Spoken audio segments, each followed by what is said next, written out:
आम्ही पारिजातक कॉलनीमध्ये शिफ्ट झालो होतो. तेथे आमच्यासाठी बाबांनी एक छोटासा 2 मजली बंगला भाड्याने घेतला होता. त्या दिवशी दिवसभर घर शिफ्ट करून मी अगदी दमून गेलो होतो. मस्तपैकी जेवण करून मी माझ्या रूममध्ये झोपायला गेलो. मला दुसऱ्या मजल्यावर रस्त्यासमोरची रूम मिळाली होती, जिला एक मोठी खिडकी होती. उन्हामुळे भयंकर उकाडा पडला होता. रूममधली फरशी तापली होती. रूममध्ये पंखा बसवायचा अजून बाकी होता, त्यामुळे हवा येण्यासाठी मी खिडकी उघडली आणि बाहेर पाहिले. बाहेर अजूनही उजेड होता. घड्याळात 6:45 झाले होते. खिडकीतून रस्ता अगदी समोरासमोर दिसत होता. रस्त्यावरून जाणारे येणारे लोक, सायकल खेळणारी लहान मुले ठळकपणे दिसत होते. माझे लक्ष समोरच्या त्या पांढऱ्या शुभ्र सुंदर बंगल्यावर पडले. कंपाऊंडच्या आत कंपाऊंडला खेटून उभी असलेली नारळाची झाडे त्याच्या सौंदर्यात अजून भर टाकत होते. त्या घराचे गेट आणि माझ्या घराचे गेट एकदम समोरासमोर होते. माझ्या रूमच्या खिडकीसमोर त्या बंगल्याची एक खिडकी होती, ती बंद होती. थोडा वेळ त्या बंगल्याकडे पाहून मी बेडवर झोपायला गेलो. बेडवर पडताच मला गाढ झोप लागली. रात्री अचानक मी दचकून उठलो. रात्री अचानक मी एका मुलीच्या रडण्याच्या आवाजाने जागा झालो. माझ्या रूमच्या कोपऱ्यात एक मुलगी खाली डोके करून रडत होती. ती खूप त्रासात होती. मी खूप घाबरून गेलो होतो. मला प्रश्न पडला की ती मुलगी कोण आहे आणि ती माझ्या रूममध्ये अशी का रडत आहे. मला प्रश्न पडला की मी काय करू. ती मुलगी खूप रडत होती. कोण आहे तिथे, मी घाबरून तिला विचारले, पण तिने काहीच उत्तर दिले नाही. ती अजूनही रडतच होती. मी औंढा गिळला आणि हळूहळू थरथरती पावले टाकत तिच्या दिशेने चालू लागलो. मी तिच्या जवळ गेलो, तिच्या समोर बसलो व तिला विचारले, कोण आहेस तू, तू का रडत आहेस. पण तरीही तिने उत्तर दिले नाही. मी तिला पुन्हा विचारले, तू का रडत आहेस, पण तरीही तिने उत्तर दिले नाही. शेवटी चिडून मी तिला विचारले, कोण आहेस तू, तुला पाहायचे मी कोण आहे. ती मला म्हणाली. मी घाबरून तिला हो म्हणालो. तसे तिने तिचे डोके वर उचलले व मला तिचा चेहरा दाखवला. तो भयानक चेहरा पाहताच मी घाबरून मागे सरकलो. ती भूत होती. मी ओरडण्याचा प्रयत्न करत होतो, पण माझ्या घशातून आवाजच निघत नव्हता. ती मुलगी माझ्या जवळ येत होती व मी जमिनीवरून मागे मागे सरकत होतो. मला दरदरून घाम फुटला होता. मला समजत नव्हते की ती का माझ्या जीवाच्या मागे लागली आहे. मला तिला विचारू वाटत होते की मी तिचे काय बिघडवले आहे, पण माझ्या घशातून आवाज निघत नव्हता. भीतीने माझी दातखिळीच बसली होती. त्या मुलीने बाजूला पडलेली कुऱ्हाड उचलली व माझ्यावर वार केला आणि मी झोपेतून दचकून उठलो. बाहेर धो धो पाऊस कोसळत होता. मी घामाने ओलाचिंब झालो होतो. मी लाईट चालू केली आणि रूममध्ये सर्वत्र तिचा शोध घेतला, पण ती नव्हती. ते माझं स्वप्न होतं हे मला कळून चुकले, पण ते स्वप्न एवढे भयानक होते की मला रडू कोसळले.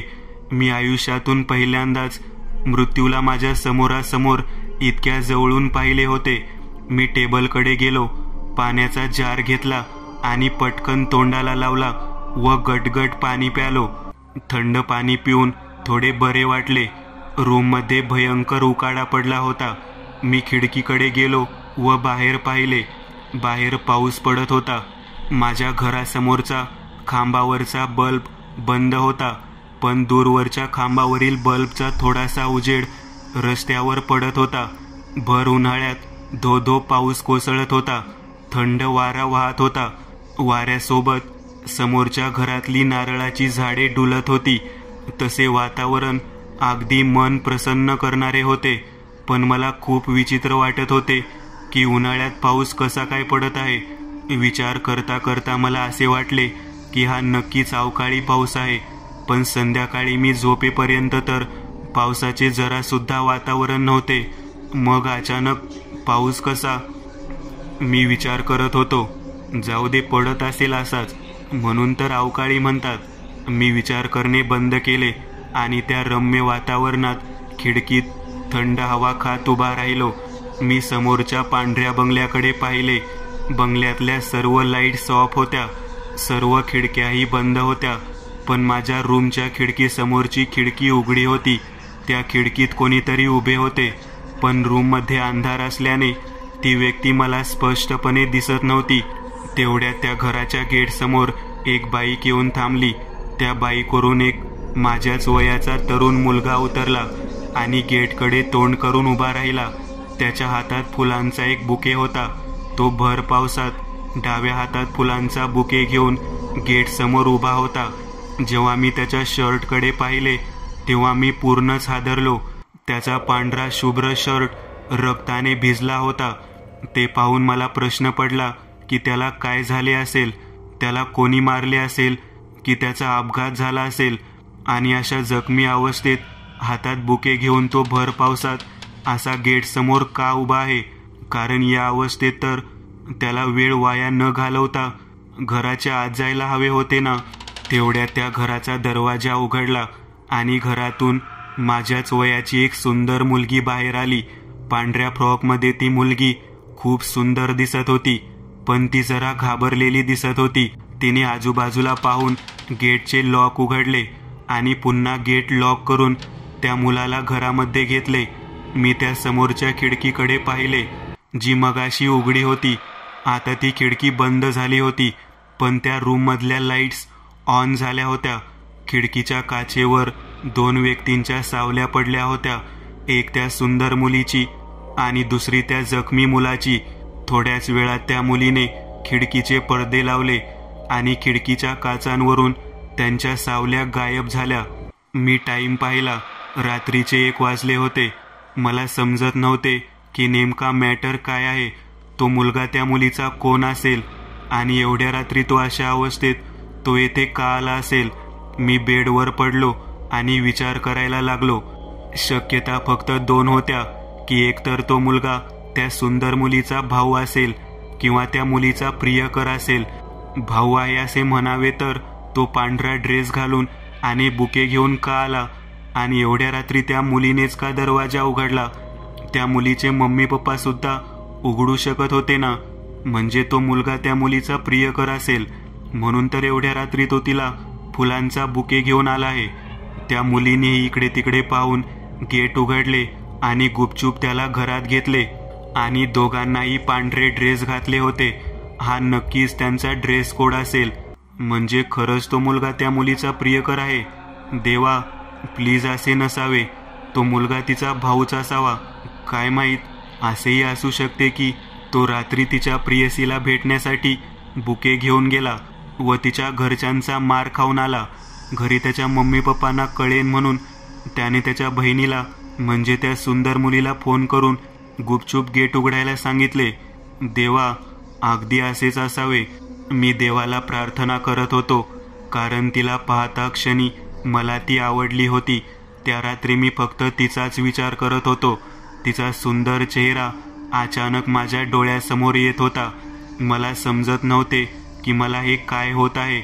आयुष्यातून पहिल्यांदाच मला असे होत होते. धड झोपही लागत नव्हती.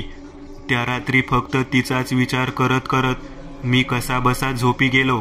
दुसऱ्या दिवशी मी सकाळी उशिरा उठलो.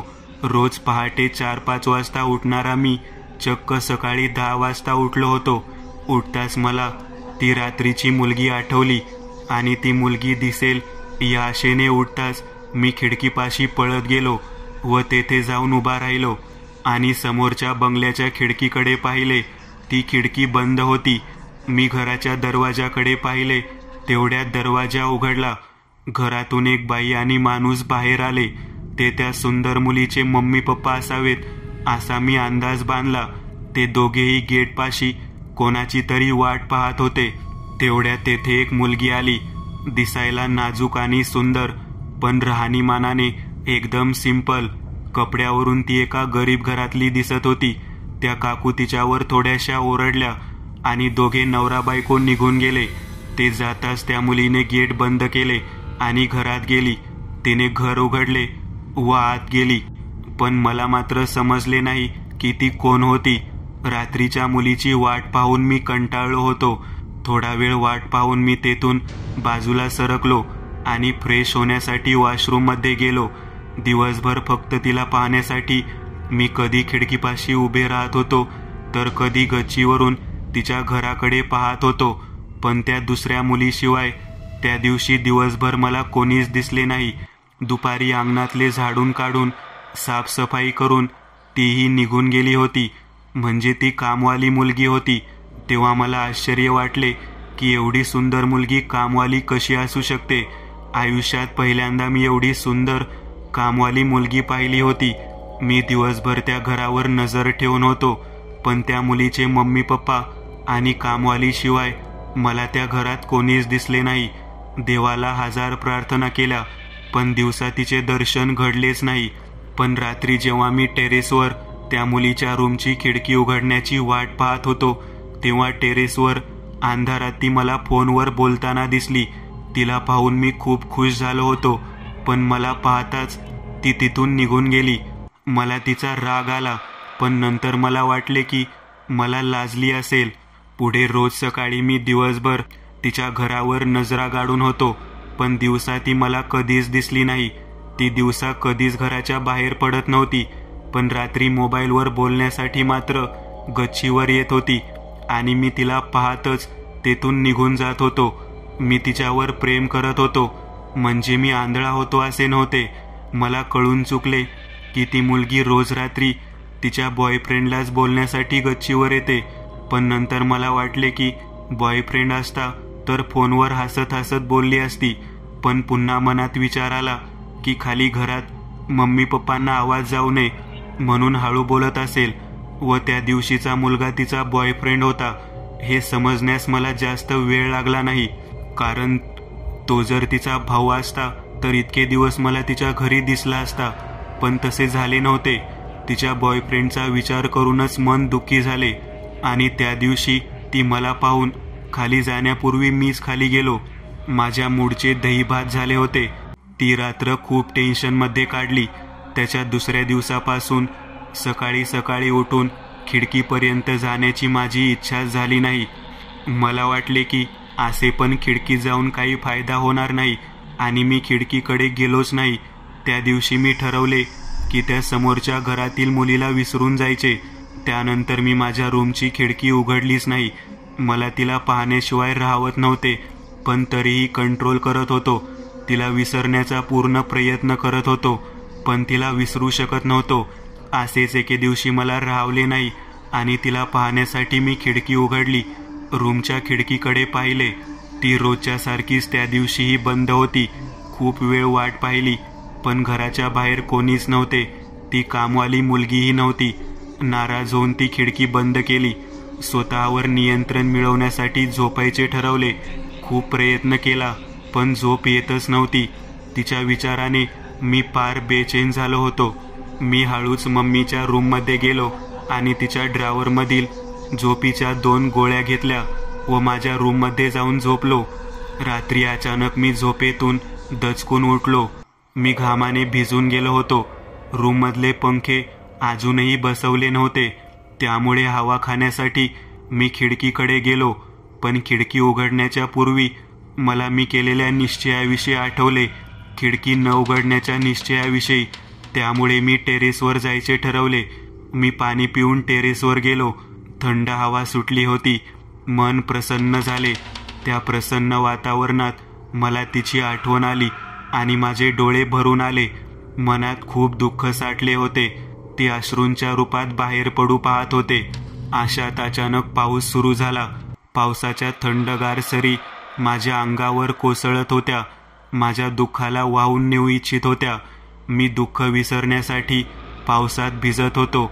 तेवढ्यात मला दुचाकीच्या ब्रेकचा घासण्याचा आवाज आला. ती गाडी माझ्या घरासमोरच थांबल्यासारखी वाटत होती. मी खाली रस्त्यावर वाकून पाहिले. माझे डोकेच फिरले. त्या मुलीचा बॉयफ्रेंड पुन्हा फुलांचा बुके घेऊन समोरच्या घरातील मुलीला भेटण्यासाठी आला होता. पण मला आश्चर्य वाटले, कारण आजही त्याचा पांढरा शर्ट रक्ताने भरला होता. तो त्याच दिवशीप्रमाणे पावसात भिजत थांबला होता. मला वाटलेच की पुन्हा त्या दिवशीप्रमाणे आजही ती मुलगी याला चुपचाप घरात घेऊन जायला येईल. आणि मी जसा विचार केला होता अगदी तसेच झाले. ती मुलगी हळूच घराबाहेर आली.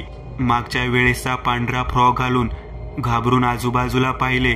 हळूच गेटचे लॉक उघडले आणि त्या मुलाला घरात घेऊन गेली. मी तिच्या रूमच्या खिडकीकडे पाहिले. रूममधील लाईट्स बंद झाल्या आणि तिने लगेच खिडकीचा पडदा लावला. मला काही समजतच नव्हते की तो मुलगा आजही भांडण करून आला होता की तोच मागच्या वेळेसचा ड्रेस घालून आला होता. त्या दोघांचा ड्रेस कोड नेमका आहे कसा? तो मुलगा मागच्या वेळेस आला होता त्या दिवशीही पाऊस होता आणि आजही आहे. त्या दिवशीच्या दिवसामध्ये आणि आजच्या दिवसामध्ये खूप साम्य होते. आजची रात्र बिलकुल त्या रात्रीप्रमाणे होती. आणि आणखी दुसरे साम्य म्हणजे त्या दिवशीही शनिवार होता आणि आजही शनिवार आहे. हा केवळ योगायोग आहे की दुसरं काय आहे हे मला समजतच नव्हते. मी विचारांच्या गुंत्यात अडकलो होतो. मी पावसात भिजत विचार करत होतो. थोड्या वेळ टेरेसवरच विचार करत बसून मी वापस माझ्या रूममध्ये गेलो आणि विचार करतच झोपी गेलो. मी कुऱ्हाड घेऊन त्या घराभोवती एक चक्कर मारली. घरात घुसण्यासाठी फक्त एकच दरवाजा होता. फक्त 1-2 रूमचं ते एक छोटंसं घर होतं. मी त्या घराचा दरवाजा वाजवला पण तो दरवाजा उघडत नव्हता. मी 2-3 वेळा दरवाजा वाजवून त्याने दरवाजा उघडण्याची वाट पाहत होतो पण त्याने दरवाजा उघडलाच नाही. मी दरवाजा वाजवायचा बंद केला आणि दरवाजाच्या बाजूला घात लावून बसलो. 2-3 मिनिटातच त्याने हळूच दरवाजा उघडला.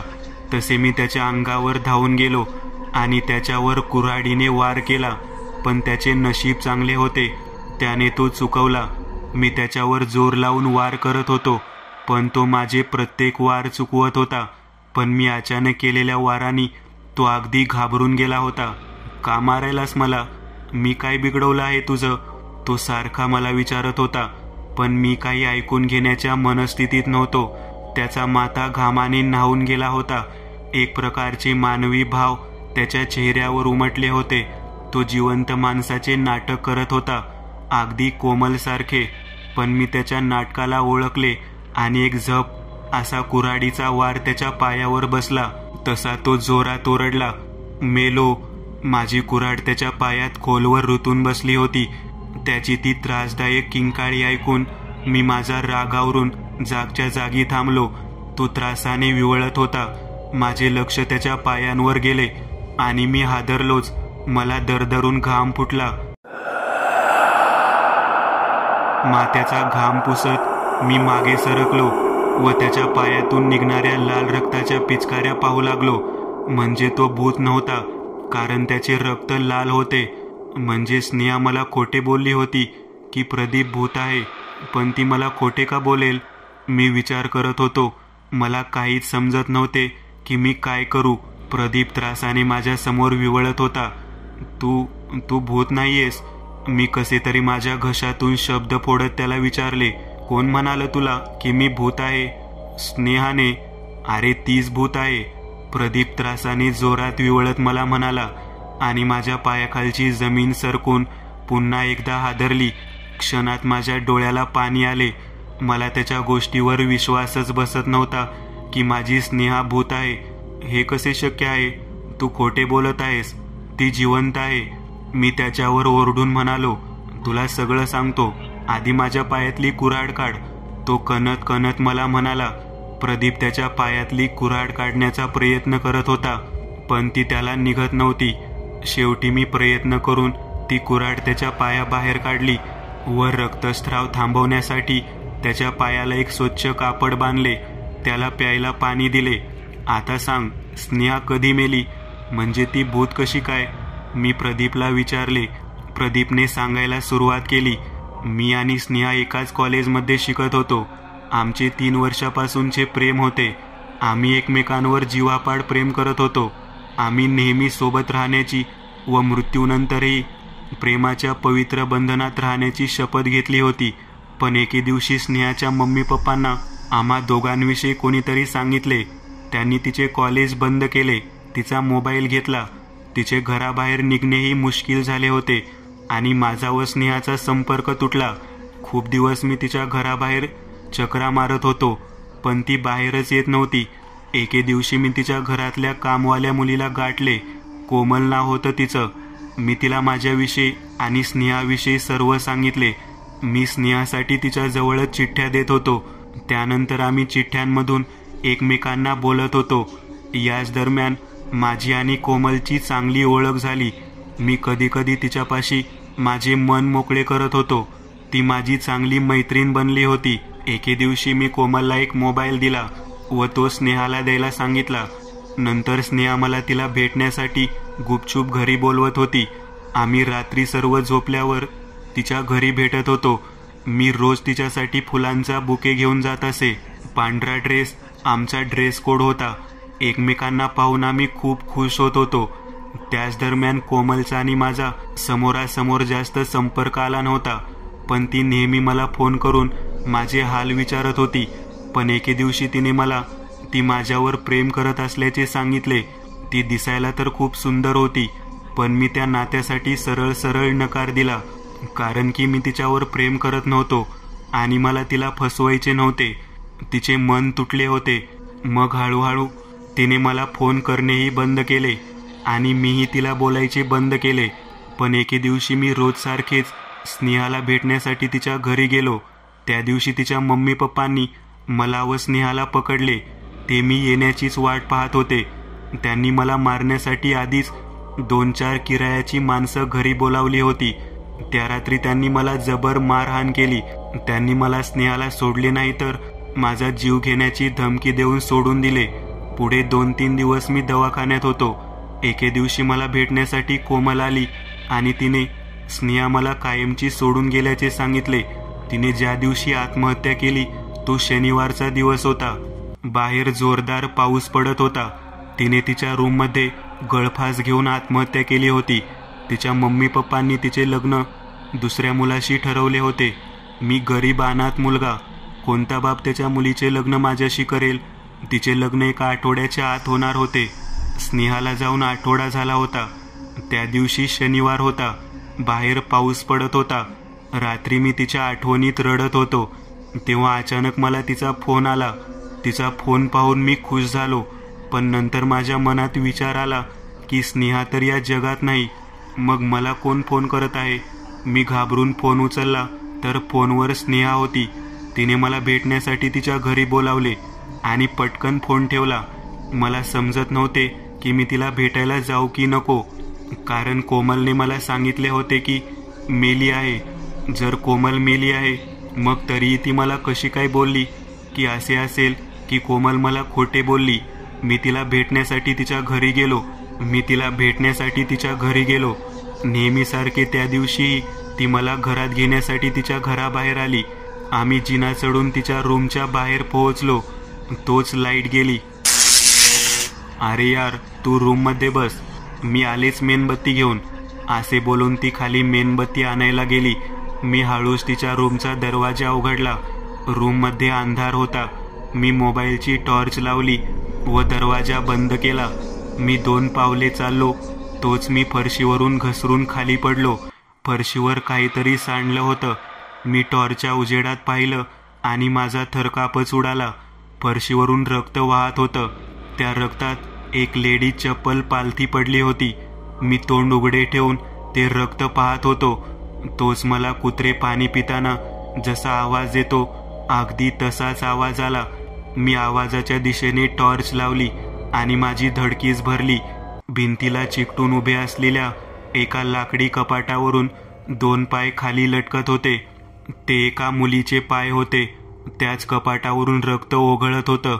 मला कळून चुकले की त्या कपाटावर कोणाचा तरी मृतदेह आहे व त्यातूनच रक्त वाहत आहे. एक काळं मांजर त्या मृतदेहातून निघणारे रक्त चाटत होतं. अचानक त्या मांजराला माझी भनक लागली व भयानक गुरगुर करून त्याने कपाटावरून माझ्या अंगावर उडी टाकली. मी भीतीने मागे सरकलो, पण पुन्हा एकदा फरशीवर सांडलेल्या रक्तावर घसरून खाली पडलो. ते मांजर निघून गेले, पण माझ्या पायांवर कपाटावरून काहीतरी पडले. कपाटावरून काय पडले हे पाहताच माझ्या अंगावर सरकन काटा उभा राहिला, कारण कपाटावरून जी वस्तू खाली पडली होती ती कोमलचे धडावेगळे झालेले डोके होते. मला काहीच समजत नव्हते की कोमलचा खून कोणी केला असेल, पण मृतदेह स्नेहाच्या रूममध्ये होता. म्हणून मला थोडा संशय आला. मला वाटले स्नेहाला कळले असेल की तिने मला प्रपोज केलं होतं, म्हणून कदाचित तिने तिचा खून केला असावा.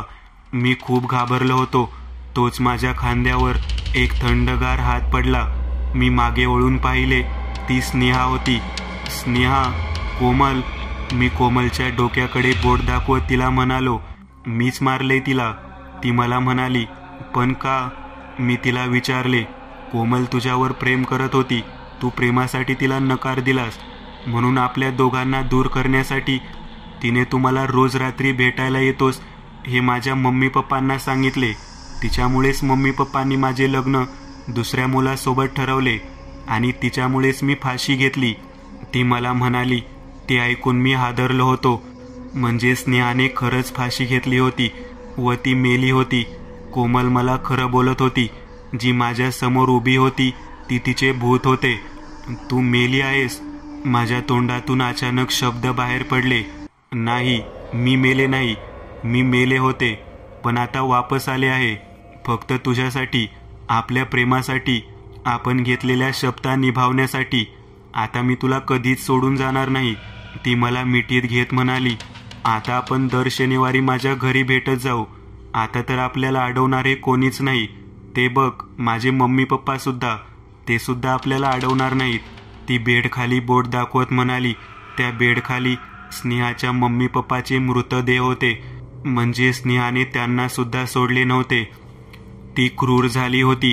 तिने कोमल व तिच्या मम्मी पप्पांना मारून तिच्या मृत्यूचा बदला घेतला होता. पण ती हे मानायला तयारच नव्हती की ती जिवंत नसून एक भूत आहे. म्हणून ती जिवंत माणसासारखी वागते. मला फोनवर बोलते. गल्लीतल्या लोकांनी पाहू नये म्हणून मला गुपचूप रात्री भेटायला तिच्या घरी बोलावते. त्या रात्री मी तिच्याच घरी थांबलो. सकाळ होताच घरी आलो. कपडे भरले व दुसऱ्या गावाला गेलो. मिळेल ते काम करून पोट भरायला लागलो. पण आठवड्यानंतर शनिवारी रात्रीच ती मला तेथेही भेटायला आली. तेव्हा मला समजले की ती मला तिच्यापासून दूर होऊ देणार नाही. म्हणून नाईलाजाने दर शनिवारी मी तिला भेटायला जातो. एवढेच बोलून प्रदीप गप्प बसला. त्याच्या डोळ्यात पाणी आले. त्याचे दुःख मला समजत होते. बरं झालं तू स्नेहासोबत जगण्या मरण्याच्या शपथा घेतल्या नाहीस, नाहीतर तू सुद्धा आतापर्यंत जिवंत राहिला नसतास. त्याला एवढेच बोलून मी सरळ माझ्या घरी गेलो. दुसऱ्या दिवशी शनिवार होता. त्या दिवशी स्नेहाने मला फोनच केला नाही. मी विचाराने वेडा झालो होतो. मी अजूनही मानायला तयार नव्हतो की स्नेहा मेली आहे. मला तिला पाहायचे होते. मी खिडकीत प्रदीपच्या येण्याची वाट पाहत होतो, कारण जेव्हा प्रदीप तिला भेटायला येईल तेव्हा ती मला दिसणार होती. पण त्या रात्री तो आलाच नाही. त्याच्या दुसऱ्या दिवशी मी स्नेहाला खूप कॉल केले, पण तिचा नंबर बंद लागत होता. रात्री प्रदीप काल रात्री शनिवार असूनही का आला नाही याचे मला आश्चर्य वाटत होते. त्यातल्या त्यात स्नेहाचा मोबाईलही लागत नव्हता. काल रात्री ती सुद्धा मला दिसली नव्हती. म्हणून मी त्या दिवशी प्रदीपच्या घरी गेलो. खूप वेळ दरवाजा वाजवला, पण त्याने दरवाजा उघडलाच नाही. मला वाटले तो झोपला असेल, म्हणून मी वापस माझ्या घरी गेलो. पुढे 2-3 दिवस मला स्नेहाचा फोन बंदच लागला. शिवाय रात्रीही ती मला दिसत नव्हती. एके दिवशी मी प्रदीपच्या घरी गेलो. खूप वेळ दरवाजा वाजवला, पण तरीही तो दरवाजा उघडत नव्हता. त्याच्या घरातून खूप दुर्गंधी येत होती. मला थोडा संशय आला. खिडकीतून वाकून पाहिले असता मला खूपच भयानक दृश्य दिसले. त्याने पत्र्याच्या आडूला गळफास घेऊन आत्महत्या केली होती. त्याने आत्महत्या का केली मला समजत नव्हते, पण नंतर मला वाटले की त्याने स्नेहासोबत जगण्या मरण्याची शपथ घेतली असावी. त्याने माझे बोलणे मनावर घेतले व ती शपथ पाळली. प्रदीप या जगात नव्हता, त्यामुळे कदाचित स्नेहाचेही या जगात काही काम नव्हते. त्याने स्नेहासोबत घेतलेल्या प्रेमाच्या सर्व शपथा पाळल्या होत्या. नेहमी सोबत राहण्याच्या, मृत्यूनंतरही प्रेमाच्या पवित्र बंधनात राहण्याच्या व सोबत जगण्या मरण्याच्या. प्रदीप कायमचा स्नेहासोबत गेला होता, एका वेगळ्याच जगात. कोणत्या हे माहीत नाही, पण त्या जगात ते कायमचे एकमेकांचे झाले. त्यामुळे ती परत मला कधीच दिसली नाही. कोमल, स्नेहा आणि प्रदीपचे विचार माझ्या नेहमी डोक्यात घुमत असत. त्यामुळे काही दिवसांनी मी पारिजातक कॉलनी सोडली मला त्या दोघांचे प्रेम कधी कळलेच नाही. ती मृत्यूनंतरही त्याच्यासाठी वापस आली, तर त्याने ती आल्यामुळे तिच्यापासून दूर पळण्याचा प्रयत्न केला, पण शेवटी तो कायमचा तिच्यापाशी गेलाच. कोमलला तिच्या कर्माचे फळ मिळाले होते आणि कोमल व प्रदीपला दोघांना एकमेकांचे प्रेम मिळाले होते. पण मला काय मिळाले ते मला अजूनही नाही समजलं. जर तुम्हाला समजलं असेल तर नक्की सांगा. मित्रांनो, आज पुरतं एवढंच. तुम्हाला जर काही गोष्ट आवडली असेल तर नक्की लाईक करा. तुमच्यापैकी बरेचसे जण व्हिडिओ लाईक न करताच पळून जातात, पण हा जर व्हिडिओ तुम्ही लाईक केला तर मला जरा बरं वाटेल आणि असेच भारी भारी व्हिडिओ बनवायची माझ्यात एनर्जी येईल. त्यामुळे नक्की लाईक करा आणि अजूनही कोणी या चॅनलला सबस्क्राईब केलेलं नसाल तर लगेच सबस्क्राईब करून टाका आणि बाजूची घंटी ती मात्र दाबायला विसरू नका. देवाची घंटी आहे ती. चला तर मग पुन्हा भेटूया अशीच एक आगळी वेगळी गोष्ट घेऊन पुढच्या